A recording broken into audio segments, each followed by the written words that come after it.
নমস্কার বন্ধুরা, আজকে আমি আমার চ্যানেলে আপনাদের জন্য নিয়ে এসেছি পনির ভুজিয়ার একটি রেসিপি নিয়ে। তো চলুন দেরি না করে চটপট দেখে নিন এটি আমি কীভাবে বানাচ্ছি। পনির ভুজিয়া বানানোর জন্য প্রথমে আমি ওভেনের ওপরে কড়াই বসিয়ে দিয়ে দিলাম সর্ষের তেল। তেলটা বেশ ভালো করে গরম হয়ে গেলে এর মধ্যে দিয়ে দেবো দুটো বড় সাইজের পেঁয়াজ কুচিয়ে নেওয়া। পেঁয়াজগুলোকে বেশ ভালো করে কুচিয়ে নিতে হবে, একেবারে ছোটো ছোটো টুকরো করে, যতটা ছোটো ছোটো টুকরো করতে পারবেন সেরকম টুকরো করে নেবেন। দিয়ে পেঁয়াজটাকে বেশ ভালো করে ভাজতে হবে ততক্ষণ পর্যন্ত না পেঁয়াজটা রঙটা পরিবর্তন হয়ে যায় আর পেঁয়াজটা একটু সেদ্ধও হয়ে যায়। দেখুন পেঁয়াজটা আমার কিন্তু কালারটা অনেকটা চেঞ্জ হয়ে গেছে।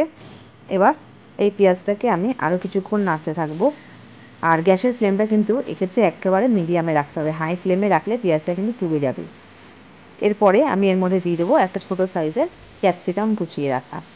বেশি ক্যাপসিকাম দেওয়ার দরকার নেই, একটা ছোটো সাইজের ক্যাপসিকাম দিলেই এর মধ্যে হয়ে যাবে। পেঁয়াজ আর ক্যাপসিকামটা দিয়ে বেশ ভালো করে মিশিয়ে নিচ্ছি। তারপরে এর মধ্যে দিয়ে দেবো 1 চামচ মতন আদা বাটা আর 1 চামচ মতন রসুন কুচি। এই আদা ও রসুন কুচিটা পেঁয়াজের সঙ্গে নিয়ে বেশ ভালো করে ভেজে নেব, যাতে আদা আর রসুনের থেকে কাঁচা গন্ধটা দূর হয়ে যায়। এভাবে কন্টিনিউ একটু কিন্তু নাড়তে হবে, নেড়ে ভাজতে হবে, তা না হলে কিন্তু পেঁয়াজটা পুড়ে যেতে পারে। এইভাবে নাড়তে নাড়তে যখন আদা ও রসুন থেকে পেঁয়াজের কাঁচা গন্ধটা চলে যাবে, তারপরে আমি এর মধ্যে দিয়ে দেবো একটা ছোটো সাইজের টমেটো কুচিয়ে নেওয়া। টমেটোটাকে দিয়েও বেশ ভালো করে মিশিয়ে নিচ্ছি। আর টমেটোটা যাতে সিদ্ধ হয়ে যায় তার জন্য আমি সামান্য পরিমাণে নুন দিয়ে দিলাম, দিয়ে 2 থেকে 4 মিনিটের জন্য একটু ঢেকে রাখলাম। 2 থেকে 4 মিনিট পরে ঢাকা খুলে দিলাম। দেখুন আমার টমেটোটা কিন্তু অনেকটাই সেদ্ধ হয়ে গেছে।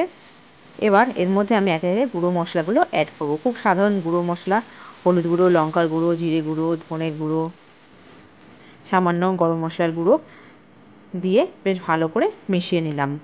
এই সমস্ত মশলাগুলো আমি 1 চা চামচের মতন করে দিয়েছিলাম।